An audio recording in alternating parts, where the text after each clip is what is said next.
पडसाळी गावात आत्ता आलेलो आहे. पडसाळी गावापासून मुडागड हा किल्ला इथून म्हणजे पायथ्याचं गाव आहे. हे समोर आपल्याला दिसते. माझ्या मागच्या बाजूला ते श्री पांडुरंग पाटील यांचं राहतं घर. गाईड्स असून दे, जेवणाची राहण्याची सोय यांच्या इथं मार्फतच होत असते.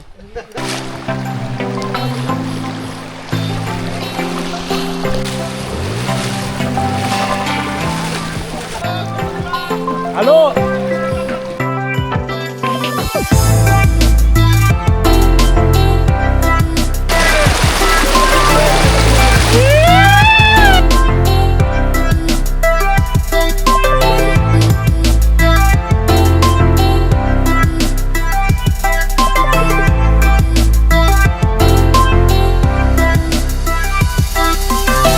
मुडागडमध्ये जाणारा जंगल ट्रेक हीच ती वाट अत्यंत घनदाट अरण्यातून जात आहे.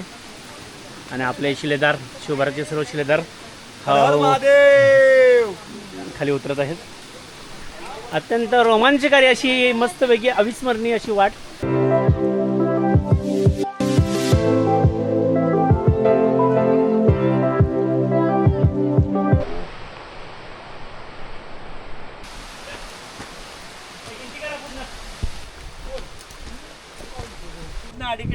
रस्ता सरळ गेला. घाटावर लक्ष ठेवण्यासाठी आहे ना, हा किल्ला टेहळणीसाठी हा किल्ला वापरला जायचा. हो हो हो. महाराजांच्या काळात नव्हता येऊ, नंतर काळात तयार झाला. तुम्हाला घाट खाली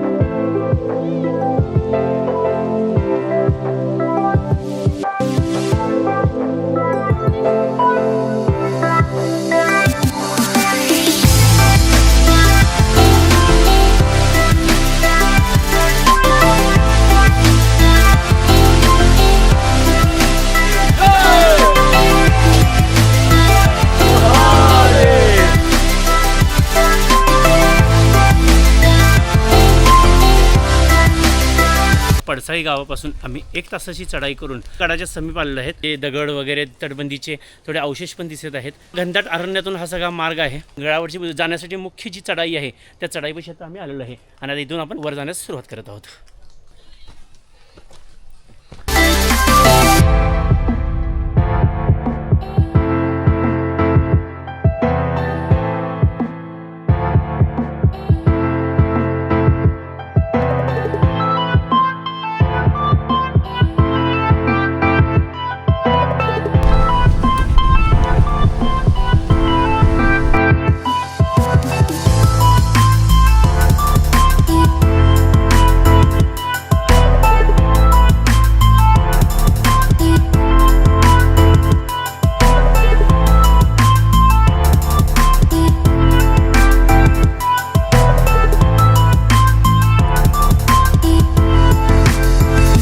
आपण पाण्याची टाकी नुकतंच बघून पुढे चाललेलो आहे. आणि पाण्याची टाकी बघून झाल्यानंतर शेवटची चढण गडाची.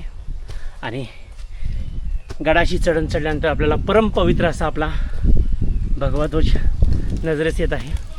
गडाच्या अस्तित्वाचे तटबंदीचा अवशेष.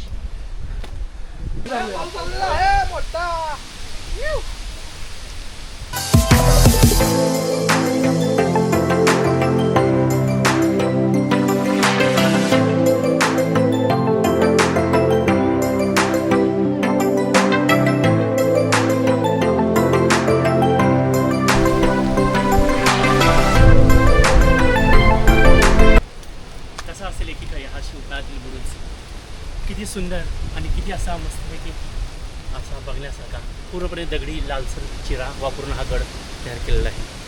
किती मस्त आणि अप्रतिम असा हा शिवकाळातील आणि स्वराज्याचा हा मूळचा खजिना तो जो आपल्याला तिथं मुडागडावर बघायला मिळतोय.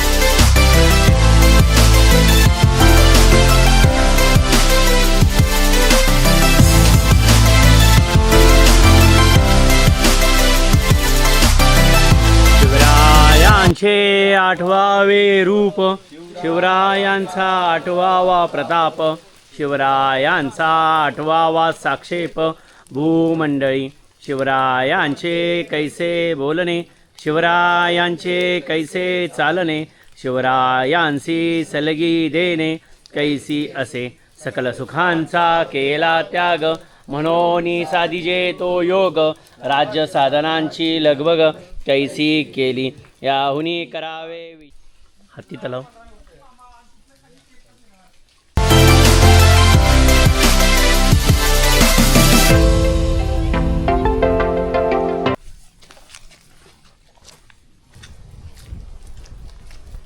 हे आहे मुडागडचं जंगल. ट्रेक आमचा संपणार आहे. खूप छान आणि अत्यंत अप्रतिम असा अविस्मरणीय असा अनुभव आम्हाला या गडावर आलेला आहे. आणि पूर्णपणे जंगल ट्रेक भर पावसामध्ये शिवारण्यात फिरण्याचा एक मजा काही औरच.